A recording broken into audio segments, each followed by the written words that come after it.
Welcome to the OC. I'm Phil, and this is my co-host Corey. And tonight we are talking about the juice, O.J. Simpson, not the drink, not that kind of juice, but the juice. I don't know. He was juicy in his time, I guess. I don't know. Do you know why he was called the juice? It had nothing to do with what he would do in his pants. No, I did not. It apparently had to do with the way he was. What was the term? He's called the juice. Da, da, da, da, da. It had to be how quick he was, like how he was super just fast. Flow. He would just flow. Like you would see him play, and the boy would. Yeah, he's arguably the best running back that's ever walked the planet. I mean, he would do like 2,000 rushing yards in a year. He played for the Buffalo Bills. He was quite the and growing up, I wasn't a football fan. And in fact, but you still know who O.J. Simpson is. I mean, you can go to Uganda and go O.J. Simpson and they go rush for 2,000 yards. I wasn't a football guy either, but he was so into promotions. I remember there were a sense of like cowboy boots. It had a comic of him, like one of the comic advertisements of him advertising cowboy boots. Well, I mean, look at the head on that fella. I mean, he's very recognizable. Old blockhead. I mean, and Naked Gun, right? He was so well. And here's the thing. I didn't know a lot about him, and that's sort of why I chose this topic. I was like, okay, I remember the trial. More about him, you wouldn't have done this. He's not a nice guy. I mean, from whatever. Anyway, apparently he was quite likable. He had a charisma. Yeah, not if you were a woman and in a relationship with him. Apparently not. No, but but oh yes, he was quite charming. Other than that, but yeah, no, I didn't know a lot about him. I mean, he was a football legend. His career kind of ended, and then he was like, I want to try acting. I didn't realize he was like had bit roles in a whole fucking shit ton of movies. But the ones that I remember him from were the Naked Gun series, with Leslie Nielsen, and he was George in 1, Kennedy. 2, and 3. Yeah, but I mean, he had a minor part in that as well, right? He was like comic relief, and I want to say he actually starred in. I want to say he actually starred in the series Police Squad, but I honestly don't remember. it was Dragnet. He had small parts in Dragnet years before. He's fucking old. Like he's in his 70s. He's an old dude. He was born in 47. Like he's a war baby. So yeah, but his real name is Orenthal James Simpson. Orenthal, which is apparently somebody named him after some poet or artist or I don't know. Anyway. But yeah, he acted. The Naked Gun to me was like the biggest one. Then I read about, did you read about he was going to be selected for the Terminator? Really? No, I didn't read that. So he was going to be the Terminator, and Terminator was going to be John. Was John the other guy? Arnold Schwarzenegger? No, the other guy. You got the Terminator and John Connor. Okay, thank you. I was like the actor. Well, I don't know. He said John. No, there we go. Schwarzenegger was being cast as John Connor, which they kind of like. They're like, that doesn't make a lot of sense. No, but it would have been a proper for the time because Terminator came out like 80s. And remember 80s, you always had the dudes walking around like these big, massive dudes. Yeah. But walking around. OJ wasn't faces. built like that, right? He's a big dude, but he wasn't like Arnie big. So no, but he also wasn't ripped either. So that's the thing. When you're a football... James Cameron said, hey, Arnie, listen, we're going to pay you more and you just be this guy. And you're going to say less. You're literally going to say... You're going to say like 15 words. 7 of which are going to be the same over and over. And the other ones are all going to involve you asking people for their clothes. Yeah. I'll be back. I mean, what a great movie, but it would not have been the same movie if O.J. Simpson had got that role. I mean... he wasn't a great actor. No, but if there's one thing we believe, he was a great killer. So maybe he could have really drawn on or was he? Or was he? No, he was. Yeah. Anyway, we'll get into that later. The O.J. Simpson. So he meets Nicole Brown. So I'm going to kind of do a little bit of a timeline. So anyone who's watching this, I don't want this to be a history lesson. We're trying to stay away from history lessons of these events, but we lived through these events, you and I. I remember watching this on TV in what was replays. I don't know if I watched it as it happened, but I remember watching it on the news going, what in the fuck? the Bronco, the white Bronco. Oh, don't spoil the good stuff, Phil. Okay, yeah, I'll stay away from that. So our hero, O.J. Simpson, he's not our hero. I shouldn't say that. O.J. Simpson, he has lots of money. He has a big house. He's already married, and then he starts he went to this like restaurant, and he meets Nicole Brown, right? And he goes, "Oh, I like you, and I'm still married, but hey, you want to get together?" She says, "You're the juice." Of course I do. You're the juice. You're the juice. How can I say no to the juice? So she's much younger than he is, and he has a son at this time with this other woman. I can't remember her name. And they start to date and all this other stuff, and and then things get crazy. Yeah, so the domestic abuse actually doesn't really start with her until later on in the relationship. Yeah. Like it didn't really open up until they got married 85, and then the spousal abuse stuff sort of happened like a lot. A lot, but we're talking like several, like 1989 is when they started. Like it got bad. Well, there's always like an escalation, right? In terms of violence. I'm not pretending to be an expert on, spousal, abuse and things like that. But have you stopped beating your wife, Phil? I'm the one who's call the police. Oh no, she's coming. You see the knife through the curtain. You don't mess with my wife. What the fuck? Have you not met her? I have met her, yes. Okay. But there are women that that are obviously scared, and they can't. And let's not forget the time. So this is a different time too. Contextually, okay. We're not saying different time as in it was okay. No, it's not okay. But there was a stigma, as maybe not like the 50s, but there was also like will the police believe me? And there was a lot of a lot of where we are now. Yeah. Came from there, right? That's right. Where you have things like I know you've had this, not had this happen, but about the idea of cops when they show up for domestics, basically. Well, yeah, like they have to place charges. It's not like, hey, in Canada, yes, they don't have to press charges, but there's often that one of the individuals will have to leave. That's for sure. And if they won't review it, then if they refuse, then we have stuff happening. Yeah. In the States, in America, for our American friends listening, you have to, the woman would have to charge the husband, right? In Canada, you don't have to do that. So the officer, if he thinks that, like he comes on scene and there's a woman with her face, or she, yes, of course, or they, or yeah, true. Right? When the cop shows up, when the officer shows up, we must play it straight here. Wait, I don't mean that. Jesus, damn. Oh no. Good thing not a lot of cops watch our show or people. Wait, what? That's gonna change. Like and subscribe. God damn it. Like and subscribe. Yeah. They show up. The officer can say, "Hey, you look like you punched your wife in the face and you're going to jail." Don't need her consent. Don't need her at the trial. Don't need anybody. And that takes the onus off the woman. I think that's important. Yeah. Personally, I think that, it gives the police a little bit more power, because imagine how many times that the woman's like, oh, fuck, he's going to go to jail for a night and then he's going to come home. And where are you guys? So I'm going to say, yeah, no, nothing's going to happen. So it is taken very seriously in Canada. And I can't speak for every state, but there was an estimated 70 or 60 or 70 altercations that I read through that, and 8 police trips to her home.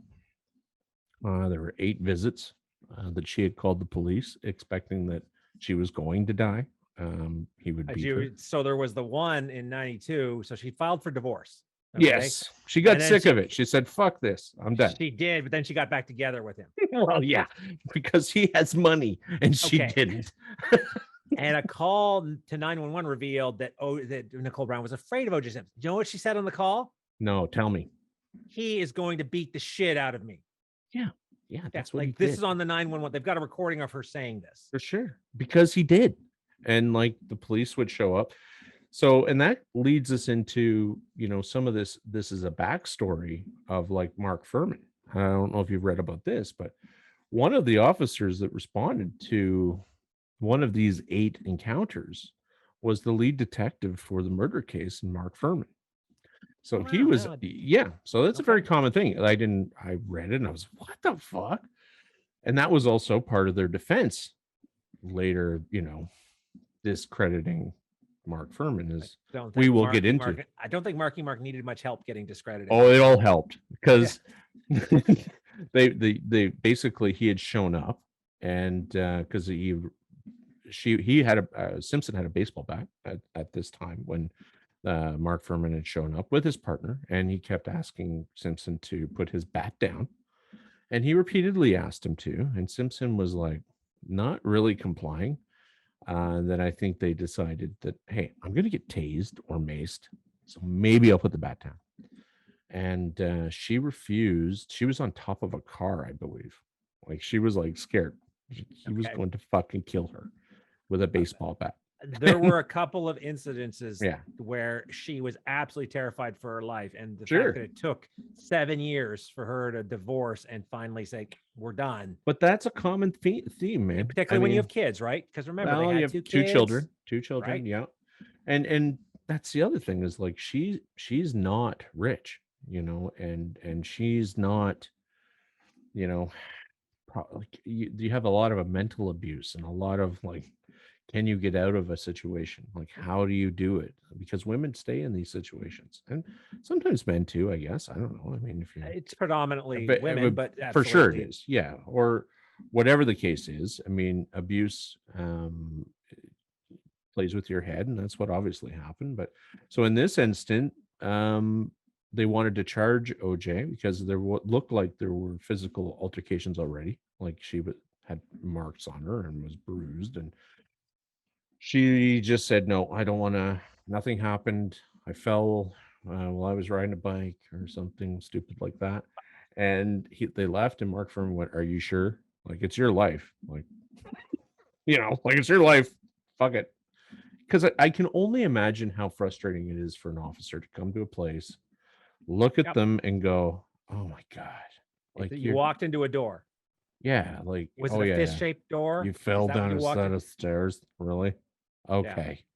Because they see it so often. Like I would say, my guess is that any like emergency calls for police, a high percentage is going to be domestic violence. He did eventually get tagged got tagged for spousal abuse and pled no contest. Yeah. And so, and apparently I guess that. He was a bit of a joke because he used his clout, right? He's a god to these people. Like, football, some of these people. So, right. So in the States, not to Mark. Mark did not like people of color either.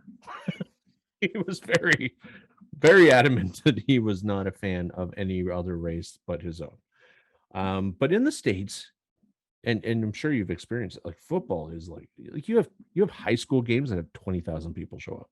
Sure. Like it's fucking stupid. Like, sorry, America, if you're listening, but I mean, it's kind of crazy. I don't it's just my opinion. But like this guy is not just a running back or not a former, like he was the best running back. The best. Like this is the Heisman. Yeah, exactly. Super awesome. Yeah, like he came out of college winning the Heisman. Like he could run like 100 yards as fast as Usain Bolt. Like this guy could have went to the Olympics. Like he is that fast, right? But anyway, I digress. Yeah, we talked about the abuse. He also broke her arm in that was another incident that he broke her arm, and she told the attending physicians that she fell off her bike. So we're seeing this huge history. I mean, this is there was a continual history of domestic abuse between OJ and Nicole, for sure. And it eventually leads to their divorce. It does lead to their divorce. And then he's an asshole after that. So, right? She tries to move on, date guys, and He's following her. He's showing up. He's just being that asshole that, you know, everybody once in a while in their lives has to deal with, and causing problems. Poor Nicole had to deal with it on a semi-constant basis. Yeah, on the regular. And I think she was quite scared. I think that you know, she was scared, but I don't think she figured things would end the way they did. You know, who does? I mean, how can you blame her for going, okay, well, he would beat me up, but he never like went too He's not going to kill me. Maybe. I mean, there's always got to be that place in your mind. You're like, all right, what's he capable of this time? Right. So why don't we hop forward to what happened? Like what? Yes. So the night in question, right? Yes, June 12th. Set the stage for us, Phil. 1994. It is June 12th. It is a evening. So Nicole Brown was out with her children and her family at a local restaurant. Who the other victim, who is Ron Goldman, was a young man who worked at the restaurant. I don't know if they were romantically involved or not. So apparently they were not. So I don't think they were. Like, it was described as like. So they were at best they were friends. Yeah, like, but their families knew each other too. Like there was some sort of collusion there. I don't know what it was, but there was something that. So they had their meal. Nicole's mom was there. She forgets her glasses at the restaurant. So I guess one of the people said, well, you know where she lives, so can you take my mom's glasses and bring them? And that's the only reason I believe that he was there. You know, like, this poor fucking kid was like, exactly. You know. This is not a case of, and I remember watching this whole thing and they were talking about, her and Ron had been out for ice cream and they done, it sounds like, you know, really talking about boyfriend, girlfriend sort of thing, which is nothing I see suggests that. It's all like, hey, they were friends. There were 10 years age difference. I think she was 35 and he was 25. He was 20, 25 or 20. Yeah, he was young. He was a kid, right? But he was also, you know, he was also the victim. So,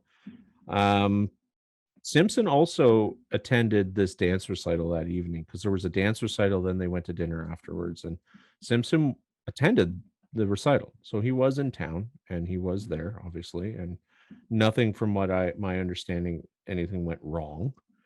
And then, they're basically,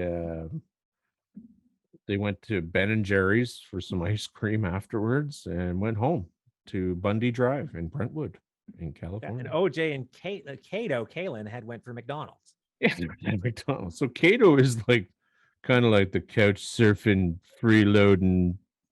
I don't know. That poor bastard. I bet you the couch surfing was not worth it for what he got pulled into. Or maybe it was his 15 minutes of fame. Everybody knows maybe he was like a very I don't even know the backstory for Kato Kalin, and he was trying to make a career in acting. So was OJ. Maybe they, who fucking knows? But anyway, he lived there, and apparently he was a real big part of his alibi in the court scenario. But we'll get to that because so Goldman shows up bringing the glasses at the end of his shift at 9:50 p.m. So we know that he was still alive at 9:50 p.m., probably still alive until he got to the house, and then who knows how long from there. So there was neighbors who testified. I guess they saw the dog outside. They had this big, beautiful, I guess it was an Akita white. It was like had white and apparently wonderfully bloody paws. Yeah, so they find this dog and it's freaking out, and it's like fucking like out in the middle of the street, and some neighbor finds it, and then he's like, I can't fucking keep this thing. And so these other neighbors said, okay, well, we'll take the dog for the evening. And they go back to because the dog is still losing its shit, and they end up going back, and that's when they find the two bodies. So they find Nicole Brown and Ron Goldman, and Nicole is her throat is like cut, and there's multiple stab wounds. It's pretty bad. So it's worse than Go ahead. She was found lying in the fetal position in a pool of blood. She had been stabbed 7 times in the neck and scalp and had a 14 centimeter long gash across her throat, which severed both her carotid, left and right carotid arteries, and breached her right and left jugular veins. Yeah, it had her head cut off. Yeah, so severe that she was turned into a Pez dispenser. Like she was almost decapitated. Like it actually dug into her cervical vertebrae. So this was not a, hey, I stabbed you, you went down and bled to death. It was like, no, there was a lot of hate, a lot of emotion in this attack. And some strength, because the coroner also, I don't know if you read that, said like, so she had no blood on the bottoms of her feet. So that was an interesting thing. So she was killed first, right? So that was one of the things that, because they can tell, right? I mean, she was probably killed, pulled to the side, everything was done to her, she bled out on the ground. So what I had heard, not so much that she was killed first, she was attacked first, and Ron intervened. So this was bad timing on Ron, but he intervened, and then basically she was incapacitated. For sure, because she's bleeding to death. She's badly, she's messed up right now. Ron intervenes. He gets completely screwed up. Now, I couldn't necessarily find the extent of his injuries other than they were bad. Did you find that odd? I found a picture. Oh no, I found the pictures too. They'll be in the notes. They're not great, folks. They're not great pictures. Yeah, viewer discretion is advised. Yeah, exactly. So he intervenes, and the one thing I had read was that she was incapacitated from her initial injuries suffered. Ron intervenes, and then whoever attacks him and messes him up, like basically kills him, and then goes back to finish the job on Nicole. Yeah, there's a lot of footprints, and there was footprints that actually there was what they believed to be OJ's footprint, which was from a very expensive shoe that only sold Bruno 30. Magalani, size 12. Only sold 30 in all of America, $1,300 shoes. But he said he wouldn't be caught dead wearing such ugly ass shoes. Oh, those are ugly ass shoes. Anyway, yeah, that's right. But yeah, as far as Ron Goldman, so both of them were killed very much in by surprise, I think, because the way they describe it, the wounds on their hands and things like that, especially with a knife being. She did have defensive injuries on her hands. That's what I. Very few though. Very not few. as many as she ought to have. So the thought is that's what I'm saying. It was quick. Like it wasn't like she had time to prepare and like be like, fuck, there's a knife. So it could be that it was someone she knew, obviously. And then with Ron, he could be that, he heard him coming, and he went to the body, and then he was attacked from behind. It's very likely. But they didn't necessarily touch on any. So I tried to find some transcripts about the reconstruction of the crime scene, which because it was a shit show, Corey. We'll get into that, but it's like okay, they're all walking through the blood. I know. We'll get into that. We'll get into that later. Not much later, of course, but it's just. Well, he was found close to Nicole, and he didn't put up much of a struggle. He was actually found curled up. What is it? She was found basically slumped in front of some stairs. Yeah, and Ron was just found, off to the side. He was curled up against a fence, and he was like completely destroyed. Yeah. So, and that's the thing too, is they never really found the murder weapon. That's so you can assume it's a rather, sharp knife that was at the designed for killing. This was not a weapon of opportunity. This was a weapon designed for. And what movie was our good buddy the Juice filming? Either just before or during. Oh, was it Frogman? It was a pilot for a new movie. But the Frogman, it's simply about guys who dress up like the frogs. A-Team. It's like the A-Team. Like Navy SEALs and like that. It was exactly like Navy SEALs. Yeah, you would have some training, maybe access to some equipment. You'd have an idea of what a K-bar is. Yeah, the U.S. military. I think it's the Marine Corps. I have one. I've got a bigger one, but it's more like it's a modified K-bar. You can use it as like a hammer. My brother because it was kill bars. That's what the K-bar. But it was. You know what? They was used in like Vietnam, and the knife has changed very little. Like I have an original K-bar. There are modifications of it, but the original one has sort of stood the test of time. Yeah, it's a good steel, good handle with the leather. It's a real leather, like handle all sheathed through. I watched a whole show on how they made them too. It was fucking amazing. But yeah, that was standard issue, like U.S. Marine type combat knife. These are not, yeah, whoever did this knew where to cut and, stab. And I didn't get into this. And this wasn't somebody picking up a steak knife and saying, hey, I'm going to try and stab somebody. This is like somebody who picked up a weapon, a combat knife, a fighting knife, and used it. Well, and that's like the K-bar has a bloodlet on it. Like, and that's what it's for, is to let the blood come out of you. I mean, it's a combat knife made to kill people. I think it's got a bit of the blade is like a triangle. It's a triangular tip. Yeah. It's a bit of a triangle shaped blade so that it creates wounds that won't close easily. Well, that's why. Yeah. And you'll notice on the side, it has this groove, and that's called it's a bloodletting groove. And you'll see that in a lot of combat weapons that, are meant for stabbing and, they're meant, and people use them for survival knives as well, because they were designed to do everything. And they're a pretty tough knife.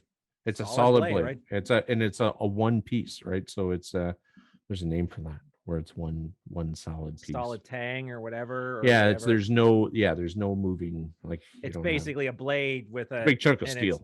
And it's wrapped around, like it's got a leather hilt wrap. Remember in our scouting days, everybody wanted those Rambo knives with the you'd unscrew the handle and it'd be like, man, I was so disappointed when I got one. You had one too. They were so pathetic. They were garbage. You're like, this feels like plastic. Yeah, because it is. My business partner collects the real ones. He collects the real Rambo. Have you ever seen the manufactured ones? The ones that are. So the guy who made them for the movie, he makes knives. Oh, okay. And these fucking knives are super. Is it? It's not Hibben. No, Jill Hibben? Yes. Is it Jill Hibben? That's the one. No. Yeah, Hibben. I got his throwing knife book. I suck at throwing knives, by the way. I knew nothing about this guy. And then Dylan's like, you got to see these. And I'm like, oh, and I'm looking at these fucking knives. Like, he's showing me pictures, and I'm like, Jesus Christ. Like, these are legit knives. He'd invite you to his murder shack and say, I've got to show you my knives. They'll stand on the plastic, Phil. Wait a minute. Why is this all plastic off? This looks like Dexter. Why are you wearing a garbage bag? What's with the rebreather? Is there a vat of acid over there? Jesus, what's that smell? Anyway, so yeah, so they're found, and basically it becomes a crime scene, or we can call it that. So they were found about I think 10 at like around midnight. So their bodies were found around midnight, and OJ had departed on a flight about 25 minutes earlier. Yeah, he was going to some thing in Chicago or something like that. And then basically, he is called, and then he returns home. And I believe is this when he's talking to his lawyer, because they want to call him in and they're questioning him. So at this point, when he gets some back, Kardashian Robert Kardashian. Robert Kardashian. Yeah. So he comes. I don't know if it was Robert he was talking to, but he comes back, and at this point, the police are basically saying like, "Hey, we got like one suspect." So they get a warrant for his place. Yeah. This is where they start searching stuff, and they start getting up to all sorts of shenanigans. And this is where stuff gets messed up. So the crime scene gets completely polluted because of all the stuff they're doing. So they're touching. So when you have a crime scene, I'm not confessing that I know how to do a crime scene, but once again, common sense would dictate that, you have blood everywhere. Don't walk through the blood. Yeah. So all the police officers are fucking walking through the blood. They're touching everything. They're touching the bodies. They grab a blanket from inside the house to cover the bodies with. Yes. So there you go. There's a lot of shit going on here that doesn't make a lot of sense, right? Well, it's certainly, I mean, Sherlock Holmes would be rolling over in his grave. If he was actually a real person, he'd be saying, oh my God, you've completely destroyed. You did exactly what he complained cops would do in his book, saying, we got to get there before Scotland Yard does, because they're going to screw everything up.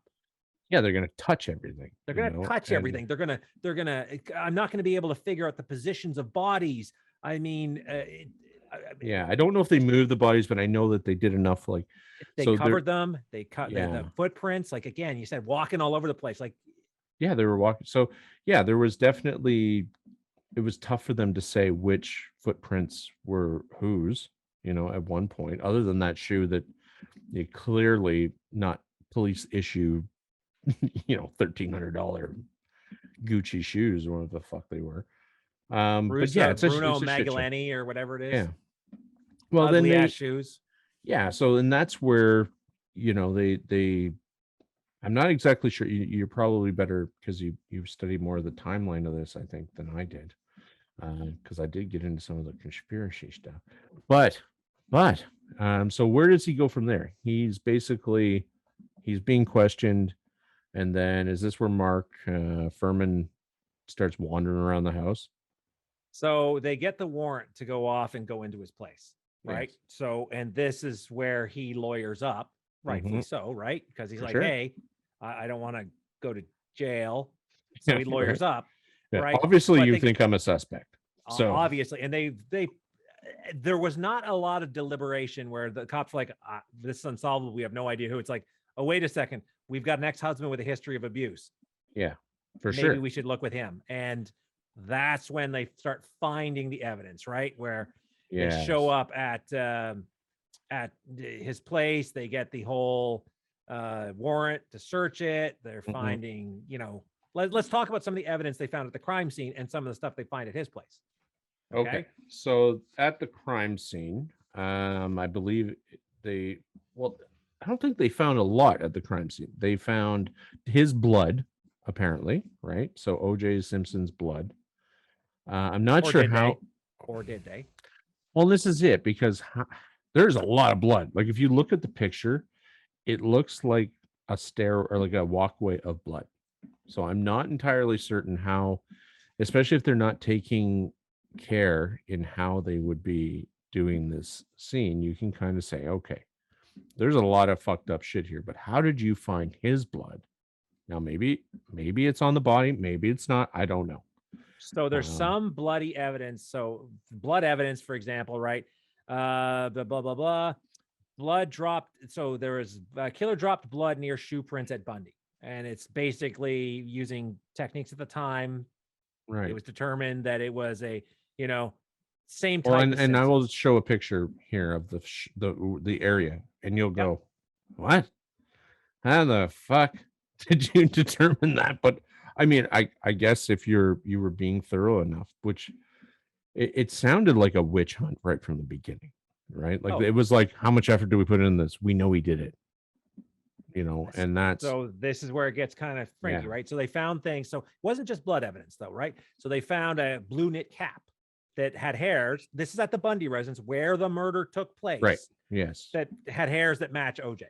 That's right. So they found a cap, which I guess you think he would have done a better job cleaning up, but I think whoever did this, and OJ will not rest until he finds who did this. Yes. He said that. Yeah. That's right. If he did it, here's how. Right. This was left behind at the evidence. So that's one thing where it was his hair. You found the blood near some of the blood that matches OJ's type near the footprints. Yeah, like it's like. And the thought is he cut his hand at the time, right? Like I think he had a cut on his hand.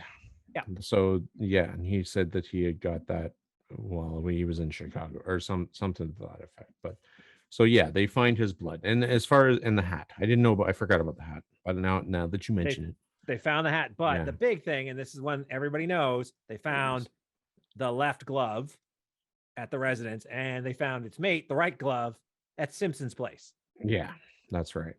And then we're talking about the bloody socks, and there was a bloody socks, which is you kind of go, what the fuck? How'd you get a bloody sock, OJ?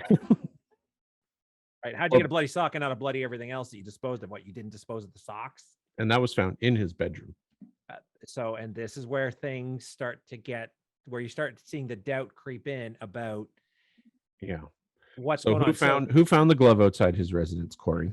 I believe this was our good buddy Mark. And was anyone with him at that time? I don't believe so, no. No. And here lies our problem. Here's where it starts, right? Here's where it all starts. So back to Mark Furman. found an awful lot of evidence. He was a great detective by himself. Right. So there is a very strong likelihood that both of those gloves were at Nicole Brown's house. And our good friend, the detective, And this is the problem with why he was not convicted, is that you can put a lot of doubt into a jury, because a jury has to convict a person with 100% no doubt, right? No, it's beyond reasonable doubt, which I think they say is like 95-ish. Like it doesn't have to be 100%. You have to be like, I'm going to You've send this gotta man be- to fucking prison forever. And not the good kind of prison. Not that there's a good kind of prison, but like they were seeking the life that. So the prosecution wanted life without parole. So they did not pursue the death penalty, which was interesting because the problem with death penalty, they were hoping, well, if we go to the death penalty, the beloved hero that is OJ, nobody will convict him. So let's go with life instead. Yeah. Right? There's also something else I'd like to mention. At this point in time, in 1992, do you remember what happened? The LA riots, Rodney King. So he just wanted everybody to get along, Phil. That's not. I just want to get along. That's not significant at all. Can we all just get along? So Rodney King, they were found innocent. The system and works, they all were found fucking innocent on videotape. They videotaped them beating this man to a pulp, fracturing his skull, hitting him 56 times with a fucking baton, police issued baton, while their supervisor watched. It's just a fucking wreck.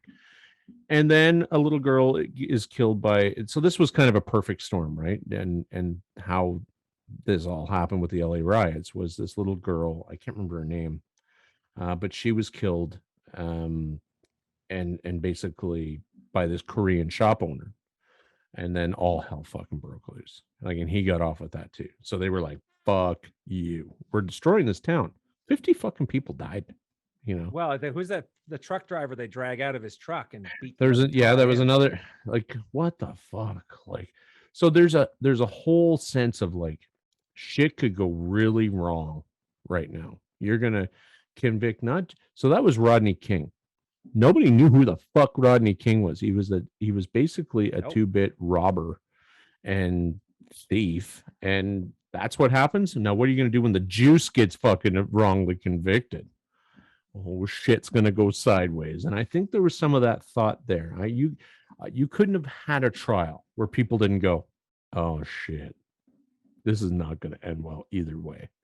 Well, before we get to the trial, right? Let's talk about OJ's brilliant escape plan. So he's basically lawyered up at this point.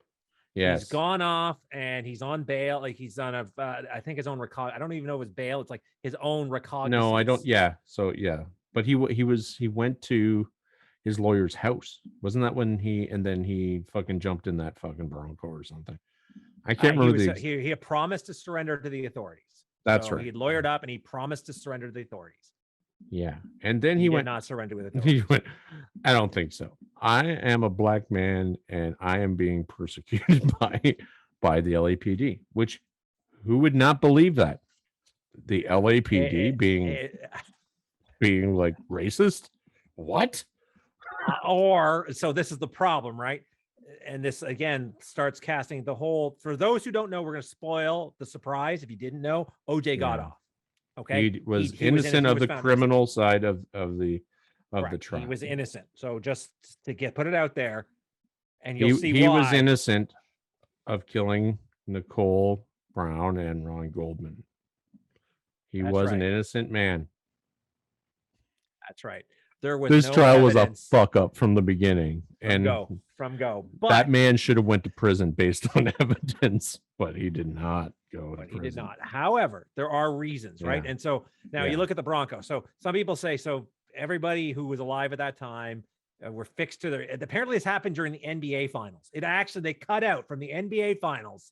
Yeah, to watch a slow ass, like literally, you'd think. Yeah.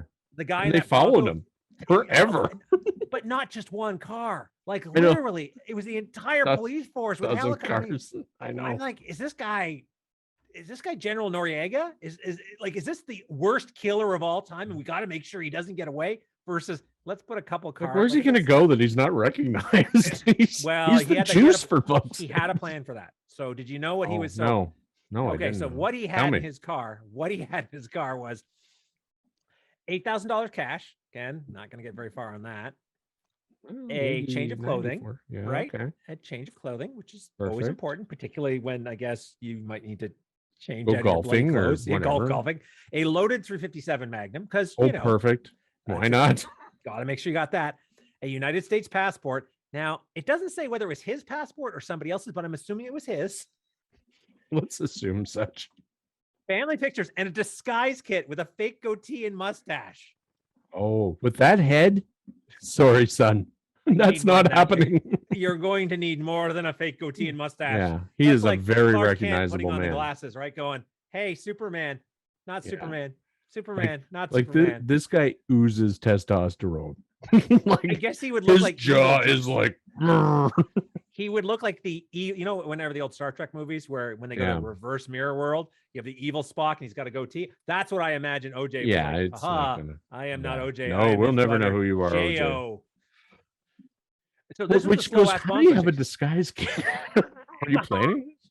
When shit goes wrong, the Bronco's packed. I'm going to kill her.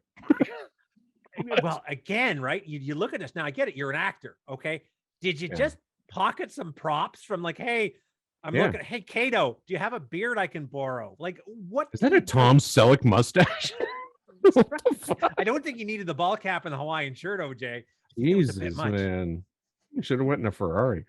Can you imagine being his butler? And OJ is like, listen, I'm gonna need a case of soup, some disguise shit, and a 357 Magnum. Need you to hide this knife. Yeah, and by the way, just give me some gloves that don't fit. The gloves that don't fit. So this Bronco chase went on for what, like 90? It was like an hour and a half. It was pathetic. It was so everybody was raptured, and they Anchorman 2, I believe, made fun of this. The whole news cycle, right? They said, "Oh man, look at this." And now in this case, in the car, OJ apparently was suicidal. Okay. Well, that's probably why the 357 was there. He's like, fuck. The gun was for him. The gun was apparently for him. He wasn't going to go in a shootout, Sundance Kid kind of style. He was. Well, he had his driver with him. It was his butler. It wasn't his driver. It was his buddy Al Collins. I think Al Collins would object. I don't know how the hell Al Collins got involved in this. All I know is. Can you imagine? And you're like, hey, I need you to pick me up. Can you bring your Bronco? Can we talk about this?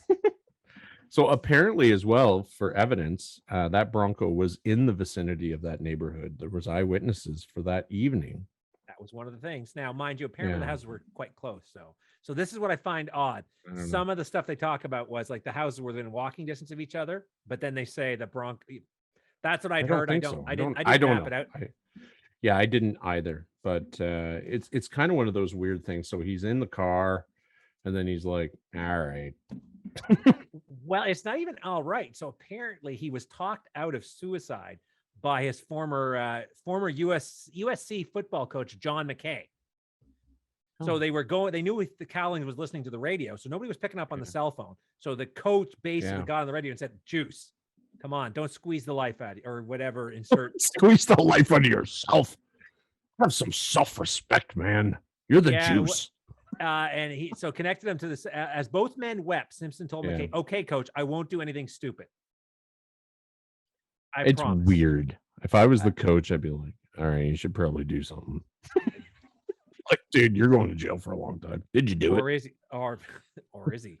Or is he? And this is the problem, right? So a lot of people look at the Bronco chase as this is a man. We'll do Harrison Ford in The Fugitive because the original Fugitive, I don't remember the actor. This is the Harrison Ford in The Fugitive escaping to prove his innocence. Or not doing a good job.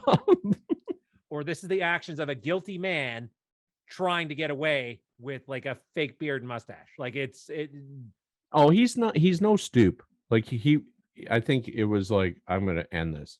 I'm going to just do it. And why bring the fake beard and mustache? That doesn't make sense. I don't know. You want to die as a because you're dumb at that moment put on in your time. Mustache and little goatee. Hold on. Let me put on this mustache. I want to put this on. Yeah, okay. And your change of clothes. If you're planning on now, I don't necessarily know if he initially planned on killing himself, but again, I'm sure the thought was like, let's just do this. Fucking there was a lot of disorganized. He did not have a great plan. Whatever it was not a great plan. Right. No, and And that's it. But it seems as though whoever killed her, it was planned. Like they knew when she was going to be there, and it wasn't inside. So it was someone she didn't want inside, right?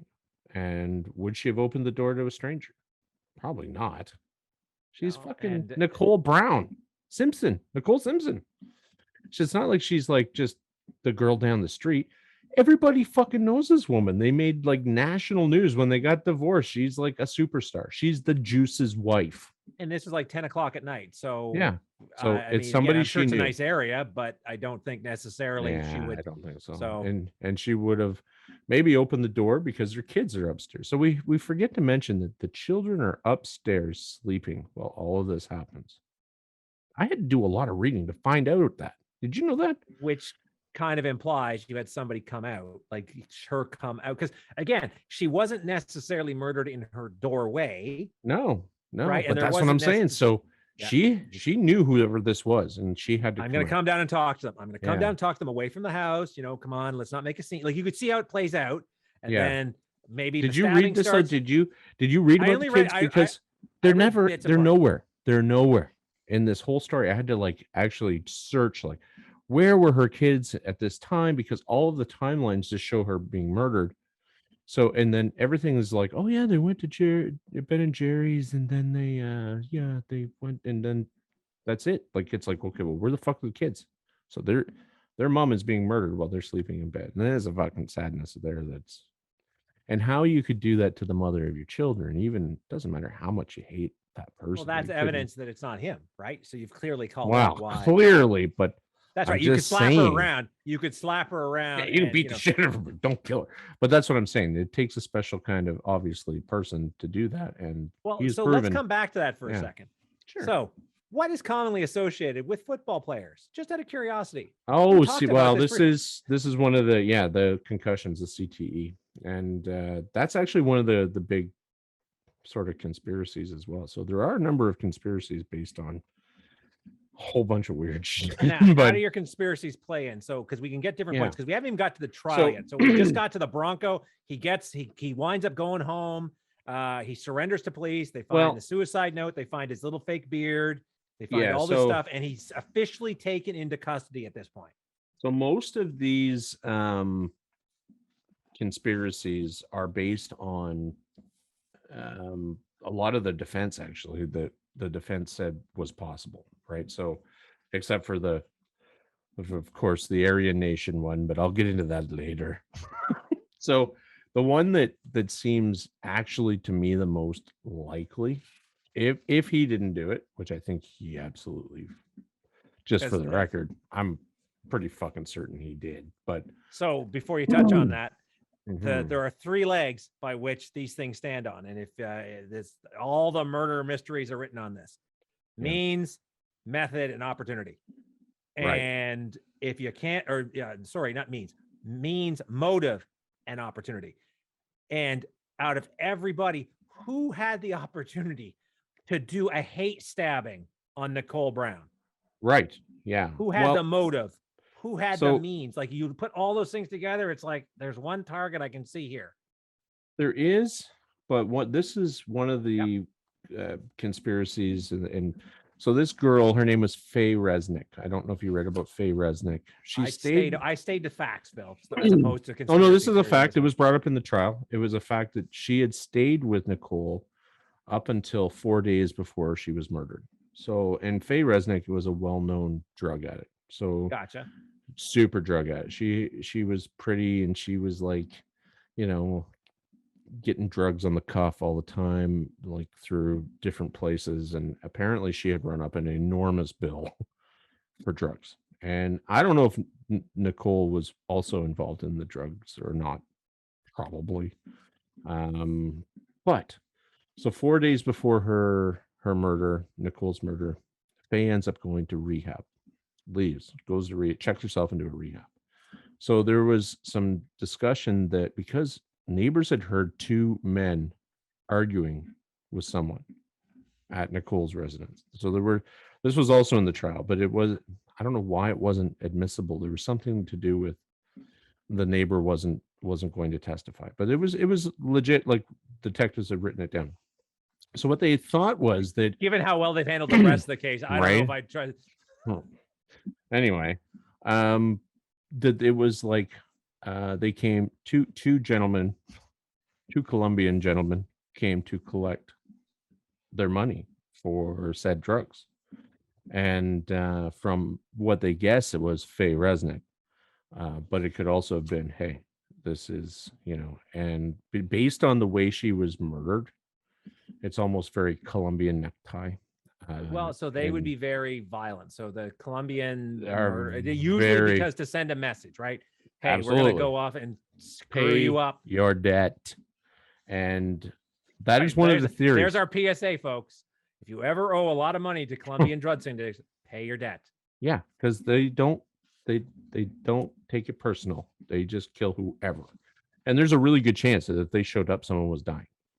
Wasn't Faye? Oh, well, you were here the last time we were here, and you didn't. You said you were going to pay your debt, and now and this is the you run with you lay down with dogs, you're going to get fleas kind of situation. Meaning, be careful who you hang out with, folks. Yeah. Well, it was well known that Nicole knew that this woman was a drug addict and did cocaine and all sorts of stuff, and was a high roller, right? So one of these people that, she's hanging around with Nicole Simpson. She knows that, and who knows? But I mean, that's one of the conspiracies. And I thought, is it plausible?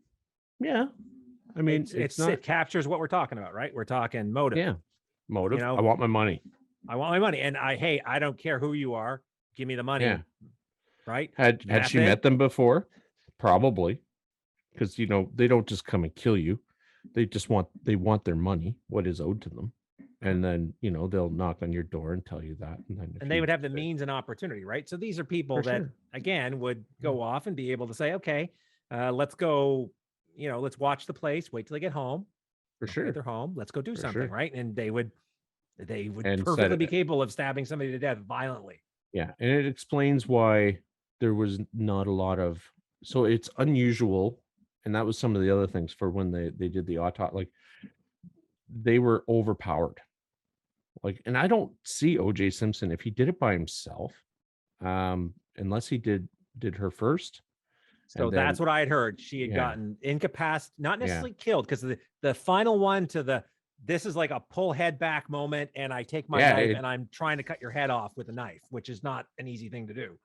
That requires effort. But if I stab you multiple times and you go down and you're curled up in the fetal position, basically in an ass ball, okay, now I'm dealing with Ron, because Ron maybe he's coming to your defense. Maybe. Yeah. And I don't know if you look at pictures of Ron and look at pictures of OJ. Yeah. Well, but here's the other thing is that, so she is murdered in a fashion that is not unsimilar to, when you see these Mexican cartels, or they're very brutal. And they like you said, they send a message, and she was stabbed in the head, like 5 or 6 times, like very, very much. Just not Googled a lot of methods of how the Colombians murder people. I have, however, seen. No, but it's brutal. And Living Daylight. What was the one with Timothy Dalton? I don't know. The James Bond with Timothy Dalton, where I didn't watch any of those. I know. I'm a bit of a Sean Connery. Okay. I'm a purist. I like watched any. Everyone, is he good? I don't know. Yeah, Daniel Craig is actually really good. Like, he really comes across as the one man. Like, James Bond is not the guy in the suit. He is the human tactical nuke you send into things, because the stunts he does, like the way he wrecks stuff, is just awesome. Like, it's very. I have to watch them. I've always been like, strike a not stead. I've always been getting under my banana hammock out the lake. Yeah. Let's go swimming with the Thunderball. I'm called Thunderballs. Thunderballs. Heavily octopusy. What? Anyway, but yeah, so I mean, is it possible? Sure. Is it likely? Again, now we're starting to go, okay, we don't know. And that's why it's a conspiracy, right? It's so this was something that the defense had said, like, hey, or not the defense for Simpson. He was they were like, oh yeah, well, it wasn't me. Fuck, they all had drug problems. So let's talk about the trial then. Yeah. How was the defense able to basically shoot down, pretty much put enough doubt, given the mountain of evidence that they had about this? How was the defense able to say, ignore that evidence? Because they're racist, Corey. Everything was on Mark Furman. So all of the evidence that they had found, they basically, the defense said it was planted. This man is a known racist. And then they had him recorded saying racial slurs. He was after saying he was not racist, and right. he was, and then they asked these questions and they fucking knew. They had this like loaded and they were like, yes. So it was a real. He's a liar. Under oath. He's a liar. You're a liar. You're a liar, right? That immediately destroyed a big chunk of his credibility. So first off, you've got essentially poor evidence collection to begin with, right? So chain of custody is super important. And if you have somebody who pollutes a crime scene and then your collection, you're basically sweeping everything up into a bag, shaking it up, right? Dumping some Javix in there, shaking that up some more, right? Yes. So this isn't even malice. Yeah. Right? And one of you're incompetence at this point. This is incompetence. Now, one of the few pieces of evidence that did stick was the blood at the scene, because there's no way Mark Furman would be able to get OJ's blood. Right. It's funny you mentioned the blood at the scene. Let's talk about the blood. So how much blood did OJ give so they could run tests on? I have no idea. So that's the other thing. That's what, like 8 milliliters of blood, right? Which I don't know. That seems like a decent amount. They could have, the LAPD in their horrible, like, I don't know, you'd think this was their first day doing this, could account for 6.5 milliliters, but they found a bunch of other, like, again, this is where you start seeing bloody saw, all this stuff starting to show up. It's like, well, wait a second here. Did you do it? Yeah. Like, did you try to, let's slam dunk? We want to lock this in. We want to tap this in the net. So we're going to need some more bloody evidence. Well, and that's basically it. I mean, he's got a history, and he doesn't like, and like I explained, he doesn't like O.J. Simpson. He's had run-ins with him in the past, and he's probably like, you fucking asshole. Now I got you. Right? Now you're mine. Oh, wait a minute. There's no fucking evidence. Shit. Or I want to, I don't think there was no evidence. I think it had to do with the whole idea of so sloppy. You know what? It's like, okay, we got to make this work. Yeah, he's guilty. I know it. He's a baddie. You know what? I'm going to twist the knife in. I'm going to make sure this is ironclad. But it wasn't just him. So this is the problem. When they talk about him, it's not just Mark Furman going around being this evil mastermind. There were so many areas. This LAPD storage area was accessed. You had, the Bronco lots of was hands touching stuff. Lots of hands. Yeah, one of the lenses for the mother's sunglasses that Ron was bringing back disappeared. Right. Yeah. So they mentioned that too.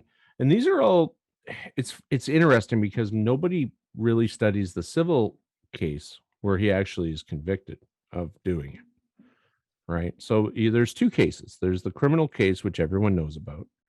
And then there's the civil case, which nobody knows about, including me. I didn't really get into it. Nobody cared about the civil case, right? That's right. But he was found guilty, and he had to pay dividend to like the family. 33 million or something. Now, mind you, he never paid.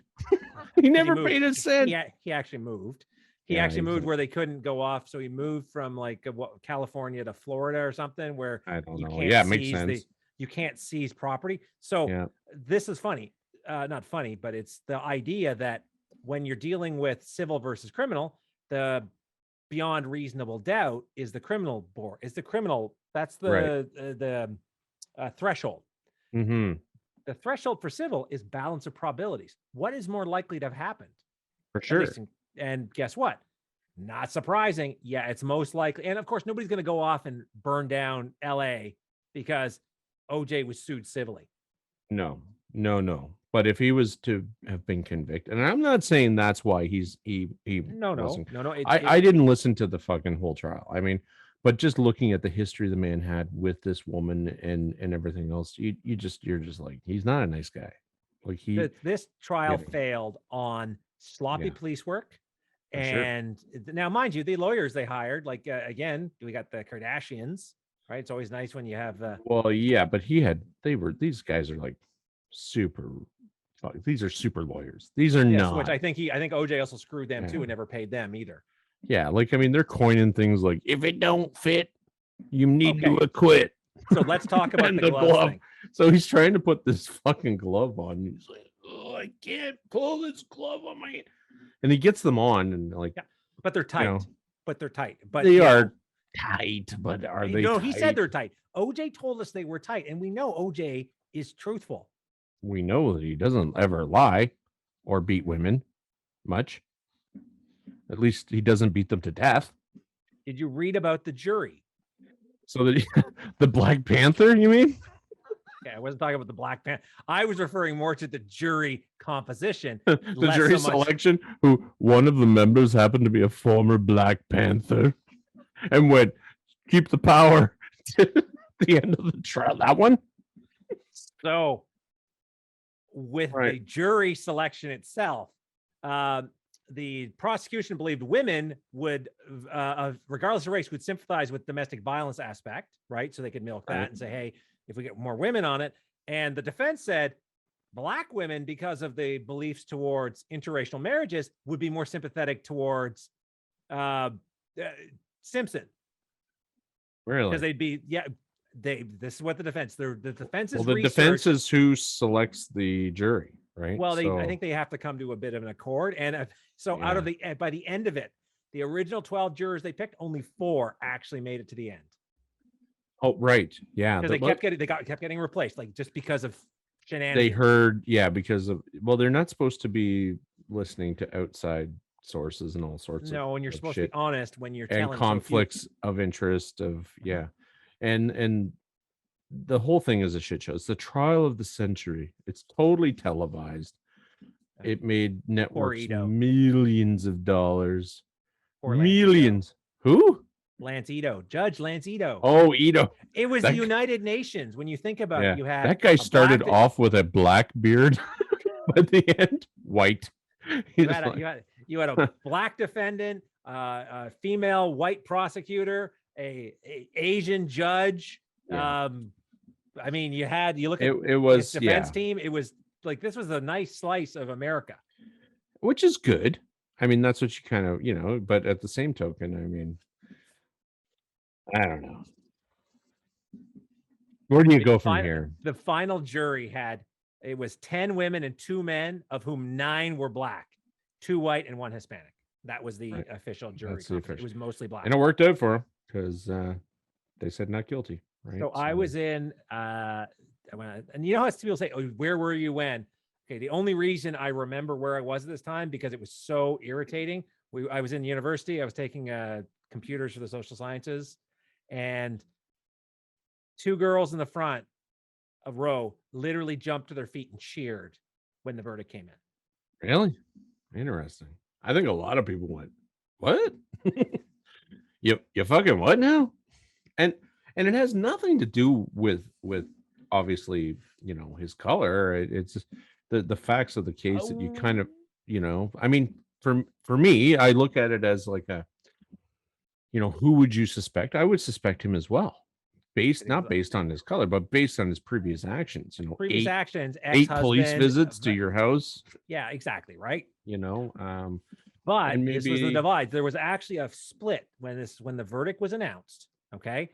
That it was like, basically, what was it? Let me go here. Let's see. Where's my numbers? I've got the numbers here. Sorry, I'm just scrolling around my notes. That's okay. Turns out I need to use a bigger font. We could all use a bigger font. It was basically split down racial divides. Yeah. When the verdict was announced. Yeah. Like, so at the time, not so much anymore. So now you more and more like, now it's also, okay. So one of the big blockers in this case, DNA evidence. For sure. Nowadays, you can't turn on a goddamn TV show without hearing about DNA evidence. Doesn't matter what the show is. It's all there. Now, this was a time, though, there was still DNA evidence, right? But it was new. But it was new, and it wasn't as understood as it. Now we have the exact opposite. At the time, people didn't know or understand it, so there wasn't a lot of trust in it. So the experts couldn't articulate their points, saying, hey, we found his blood here, okay? And this was prior to the blood that disappeared, so we collected this from the scene, so he was there. Same thing with the hair, DNA. Well, they also found her blood in his house. Correct. So I mean, it'd be tough for them. And in the Bronco, and like it's just it's like, okay, well, how did you manage that, Mark Furman? I know you're good. That's right. At being a racist prick, but how'd you do like all of it? And he wrote his book. If I did it, here's how I would have framed OJ. Well, yeah, but OJ, did you see that? He's like, if I did it, like OJ here's goes, how. Here's how. It's I like, think what the and the rights for those books, the sales of that book, the proceeds of it, I think go to the Goldmans. I think. Oh, really? I think they got an injunction or whatever it's called where they sued him. He should not be able to fucking make a penny on this. Like, that man just got out of jail for doing like armed robbery and whatever else. He was taking his stuff back. Come on, give OJ a break. Hey, I need that shit. I'm fucking broke now, man. Paid those lawyers. That's it. Did you? Or did you? And that leads, like, so there are other conspiracies. Yep. Let's touch on them.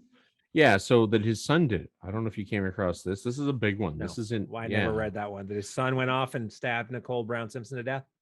His son from a previous marriage, and it's actually one of these things that the son, his name was Jason Simpson, and not Jason Bourne, not to be confused with Jason Bourne, but Jason Simpson was 24 at the time. Like, he was a man, he was an adult, and he adamantly hated, like, this is like the marriage breaker, this woman, right? So there was a lot of dislike and hatred there. He basically is who, Nicole Smith or Nicole Brown, sorry, not Nicole Smith, Nicole Brown broke up his family. And so there's a lot of speculation that it was actually the son. So I'm surprised they've never gone off and used modern DNA techniques, because unless they threw out all the evidence, like, hey, case is solved. But it was never solved because he didn't get convicted. The case remained open, and I believe it's still open to this day. And this is my point. You think they would go off and take the evidence that they poorly collected and start testing it using modern techniques and say, yeah, that doesn't make it. Yeah, and but that's one of the things. And there was actually a whole book on it written by, who was the guy? There was some dude, I can't remember his name. But that was it. That it was this, suspicion that his son actually was the one. I like your other one better, that it was. I do too. Lords. But I can't pick and choose these. These are just some. You did a better job than I didn't even look at the conspiracy. I was just looking into the details of the case, so I didn't even look at the conspiracy aspect. This one I love. You'll like this one. OJ did it, but only because he was mind controlled by the Illuminati. See, now that's believable. Right? So basically that the football star was part of MK Ultra's, mind control experiment. And this was to, further, secretly control the shadowy groups of elites. Yeah. By the New World Order. Okay. That's a good one. It's a sexy one for sure. Yeah. Aryan cult. That's the other one that I. So white supremacists murder 2 white people and frame a famous black athlete and expose a fraudulent American judicial system. That's pretty fucking complicated. I don't know if that sounds like a lot of effort. I mean, this sounds like our buddy Charles Manson trying to do the whole start the race war by killing Sharon Tate sort of thing, right? Like, so insane. Yeah. So that doesn't make a lot of sense. And then a serial killer was hired by OJ. There's a shit ton of people that follow this shit. How does one find a serial killer in the first place and then hire them? Craigslist. That's all I can say. Is there was, I'm sure if you went on Craigslist looking for a serial killer, looking for someone who's killed multiple times in the Glenwood area, who shares my blood type and will wear my blue knit cap. This is it. I don't know. Anyway, but that's some of what we've dealt with the conspiracies. It doesn't make a lot of sense. But the drug one was actually used, and the sun was not used, but it's been kind of in the news lately. Okay. So whether or not. Interesting. Okay. So I digress. This is the thing. The sun one, although sounds weird, I don't know about what DNA techniques were at the time, but maybe there is who knows? Maybe that would have been, oh, well, hey, you know what? His blood that was found there, you know, because again, we're talking techniques at the time. This would have been 94. Yes. I think in over 20 years, we've made some advances in DNA technology. We have 20, not 20 years, but you know, we've made some advances. We have. I mean, CSI Miami. I've watched that, and they clearly look like they know what's going on. The first 48. That's exactly. Yeah. Well, that's the first 48 is actually, I think that's A&E, and that's actually supposed to be kind of like represent like it is true crime, like true crime versus. Oh fuck, no, it CSI is. Miami is not. CSI Miami is. You want to watch one of the most fucking. After 48 hours, they're all like, "All right, fucking wrap it up, James. We're done for the night. We're done now." You know, and it's unfortunate but true. But yeah, so that's pretty much all I have to say about this topic. I got nothing else. I got nothing else either. I mean, do I think he did it? Yeah, I think he did it. There's little doubt that he was the guy, but I understand how he got off though. I do too. There was a number of, and if anything, it shows our system, the U.S. system does and doesn't work. It shows, and it's highly racist. It is a fucking corrupt, racist system. And now this is so when people talk about the Black Lives Matter movement, FYI, for folks, good fucking reason. There's a reason, right? And this is not new. Do I think that he did it? Sure. But do I think that the police, there's a lot of corruption and racism and so that's that for OJ. Yeah, that's again, if he did it, here's how. And I think police corruption and has a lot to do with, they say, like, what was it Dave Chappelle used to be like, you know, if you're black and like they sprinkle crack on you, you know, he'd be like, they boom, knock you on the head and they sprinkle a little crack on you, like in the scenes and stuff. And you know, there's always evidence. Police have access to all sorts of shit if they really want to. The problem when we don't trust the guardians of society that we've given all this power to. This right? How do you? This is why I like body cams. I think body cams are a great idea. A great idea. So I can see them beating my ass, but you can also see, and I've seen this where talk with cops where they're like, yeah, we get complaints against us. Oh, you were police brutality. It's like, yeah, you got arrested and you were resisting arrest and we had to restrain you. So yes, for sure. You got hurt in that scuffle. I didn't go off and suplex you. Right. Yeah. It's for both parties' protection. It's like dash cams, you know, like it's a necessary, like, I think every vehicle should have a dash cam. I think that, you know, forward facing and rear facing, just for the simple fact that, hey, it always boils down to wipe out when it turns out you're at fault. You're like, oh, better destroy this evidence. Wait, I don't have to incriminate myself. Fuck you. You're not having my dash cam. See, no. That's the thing. Canada doesn't have the Fifth Amendment. We have the testimony you give cannot be used against you by itself. You still have to testify. So you'd have to admit to getting in the accident or whatever, but but it would that alone wouldn't say, oh, well, he admitted it, so we're good. Yeah. No, so, I agree. Have to talk about it. But you know, like you're seeing all this, you know, this social or unrest, right? Or civil unrest, right? Because you know, you have the George Floyd, you have the, you know, the lack of accountability. And you know, people are dying, and it's not just George Floyd. There's a lot of people, and Black communities are scared, and they're scared for their kids. Like you know, it's tough to have white privilege and be able to understand, right? Like it's hard for me as someone who's white to go, oh, I feel bad for these people. I have no idea how fucking bad it is. Regardless of whether they're Black, Indigenous, whatever, we can't necessarily. And we can talk about our own. We can say, for example, oh yes, the plight of the poor white man. Well, but you say about poor.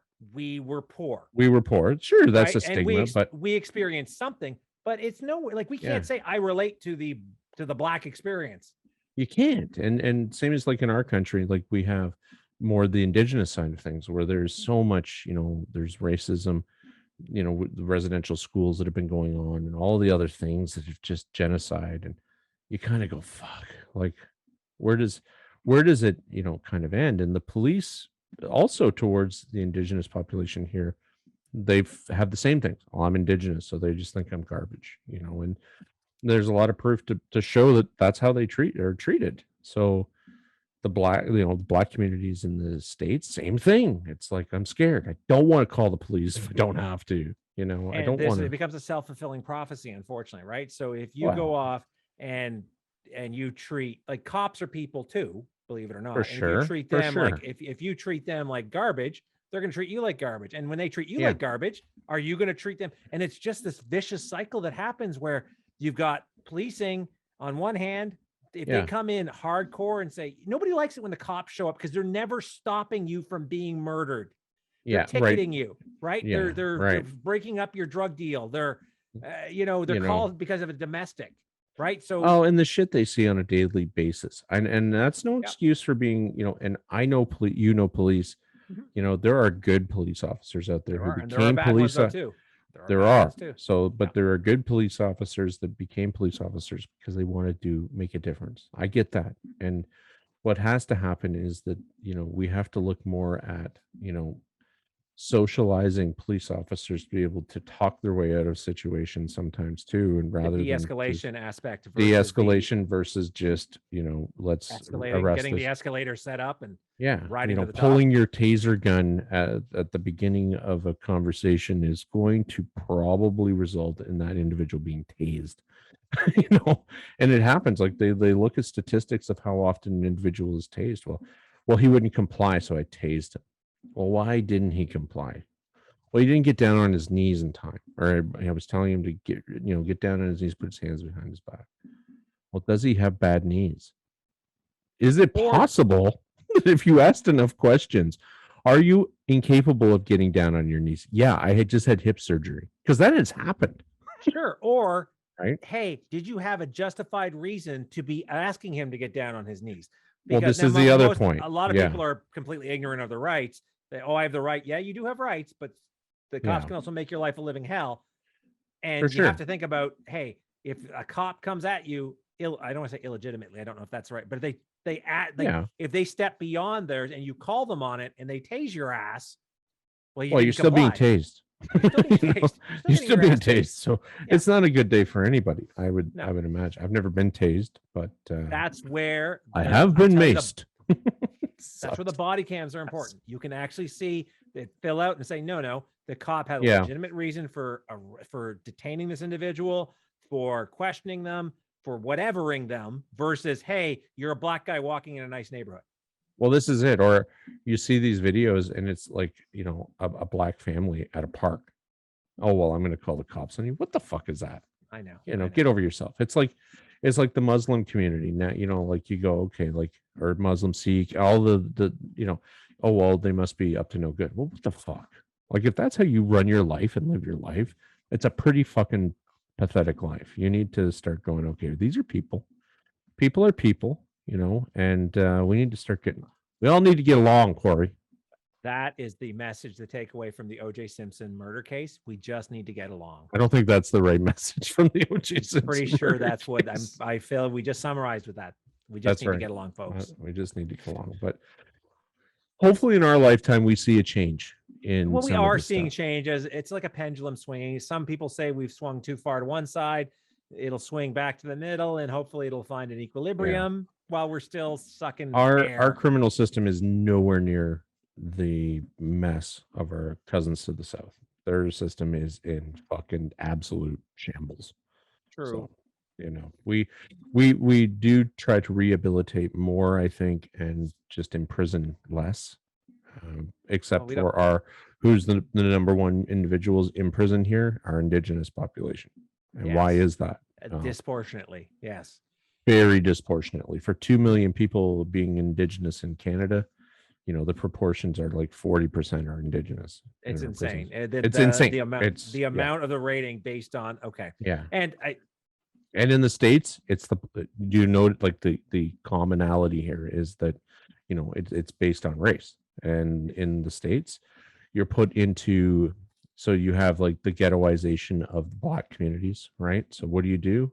They have ghettos. What do? We have reserves. Very similar kind of situations where the difference is there's a difference because the ghettos they're in, they don't really get a benefit from being in the said ghetto, whereas the reservation is actually a mechanism set up where theoretically it's supposed to be but it's not. Like the it's Mediterranean not. are terrible. Yeah. They're horrible places. So now with that said, some aren't. There are some that are, they're well run, a community that are well run, and then you have others that are not run to the, where there's no running water, there's no fucking like infrastructure, there's nothing. No, there's running water. You just can't drink it. You just can't drink it or bathe in it or anything. Or That's bring right. it within 5 feet of your skin. And even the boil water, you can't boil it to be. It's you bad. Can't boil chemicals out of your water. There's just no certain ones anyway. On that note, what are we doing next week? All right. So this is the one I've been saving for a bit, and it's probably nice to pivot to it. And has literally, despite the name, has nothing to do with what we just talked about. Oh, good. Black lodges, specifically the P2 lodge. This is Freemasons gone wild, baby. I can't wait to get the pictures for this. Black lodges. So that's the Freemason, basically, that are off the. They've gone off. They're just totally. These are totally like New World Order kind of bullshit stuff. Like, no, specifically the P2, which is in Italy. P2. I better write that down. Oh yes, so we touched on this. We touched on this, right? This was the one. God's Bank. This was a bunch of stuff where you sort of look through stuff. I tell you, you look into this and you put your tinfoil hat on. You don't need a chin strap, folks, because it'll hold on. It'll just. I don't like them. They get stuck in my beard. Well, you should get like a, I don't know, crocheted beard maybe net. Velcro. I think I'm going to crochet a beard mask. I don't know if that actually would help, Phil. Nope. But no, not at all. And on that note, thank you very much for watching the OC. I'm Phil. This is my co-host Corey, and thank you very much for watching. Like and subscribe and all that good stuff. And take care of yourself. See you, folks.